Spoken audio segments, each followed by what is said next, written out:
Yo, assalamualaikum. Kembali lagi di channel Perang Damai. India dan Cina, dua negara berpenduduk terbesar sejak lama, memperebutkan klaim teritori di wilayah perbatasannya di Himalaya. Dua negara yang sama-sama memiliki tentara dalam jumlah jumbo juga memiliki persenjataan nuklir.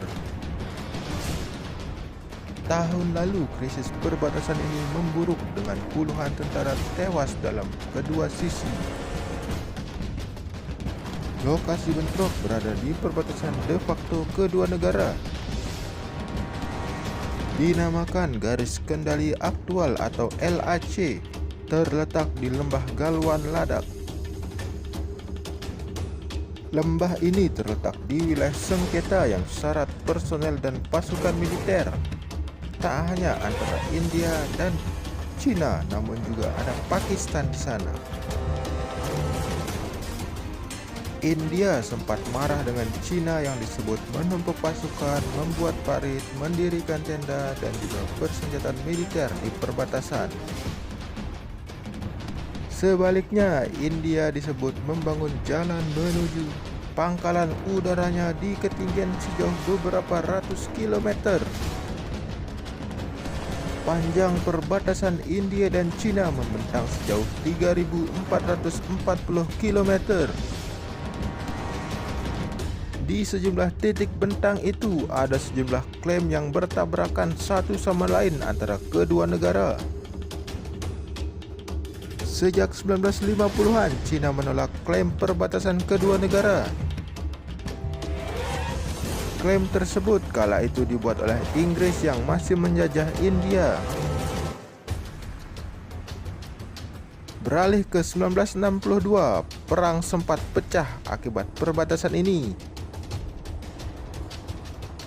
Cina keluar sebagai pemenang dan mempermalukan India. Saling tuding terus berlangsung sejak saat itu. India mengklaim Cina menduduki wilayahnya sejauh 38.000 km, terletak di Lembah Galwan yang kerap menjadi lokasi pertikaian. Sebaliknya, Cina mengklaim sebuah negara bagian India, Arunachal Pradesh, yang disebutnya sebagai Tibet Selatan. Untuk menyokong tentaranya masing-masing, baik India maupun Cina sama-sama membangun jalan dan jalur kereta api di titik-titik panas perbatasan itu. India tertinggal dalam hal ini. Namun dalam kepemimpinan Perdana Menteri India Narendra Modi, ia coba mengejar ketertinggalan dengan membangun berbagai ruas jalan. Harus diakui, ekonomi Cina 5 kali lebih besar daripada ekonomi India. Cina bahkan menganggap dirinya sebagai pengganti Amerika dalam kekuatan dunia. Di sisi lain, peningkatan ekonomi India juga tak bisa dipandang sebelah mata. Negara ini juga makin memainkan peranan dalam tatanan politik dunia. India makin sewot dengan Cina lantaran negara komunis itu menjalin hubungan baik dengan Pakistan. Ya, meskipun ada juga sengketa teritori, namun Pakistan dan Cina lebih dingin.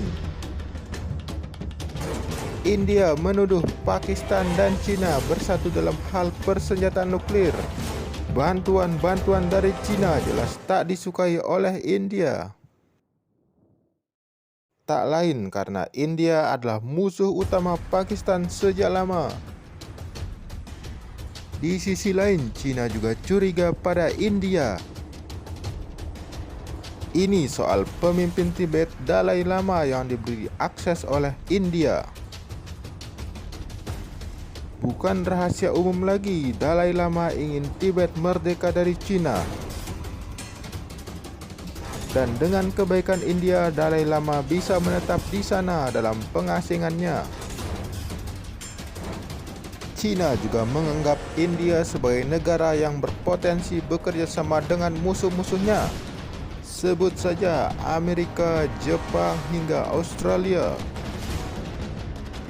Perseteruan terus terjadi, padahal China adalah rekan dagang terbesar kedua India. China mencatatkan surplus perdagangan besar dengan India. 2017 silam, Presiden China dan Perdana Menteri India Xi Jinping dan Narendra Modi sempat menggelar dua pertemuan.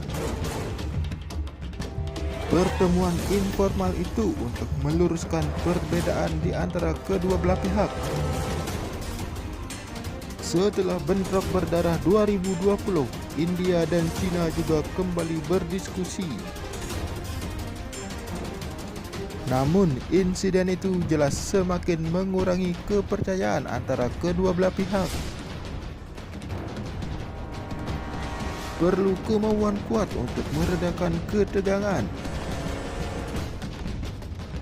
Intervensi politik dari pemimpin tertinggi kedua negara jelas dibutuhkan.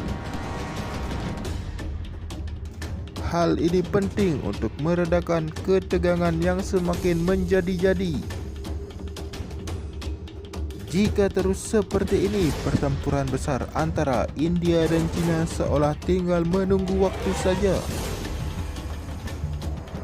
Tak terbayang apa jadinya jika dua negara yang penduduknya sama-sama di atas 1 miliar ini sama-sama memiliki senjata nuklir dan sama-sama memiliki tentara dalam jumlah sangat besar, juga sama-sama tengah tumbuh pesat ekonominya bertempur. Jika sampai benar-benar terjadi perang besar, kedua negara itu hanya akan merugikan rakyat India dan rakyat China. Bahkan jika tak ditengahi, perang dua negara itu bisa memicu perang global alias perang dunia ketiga. Mari terus jaga perdamaian. Bersatu lebih indah, bos. Sekian dulu untuk episode kali ini. Wassalam.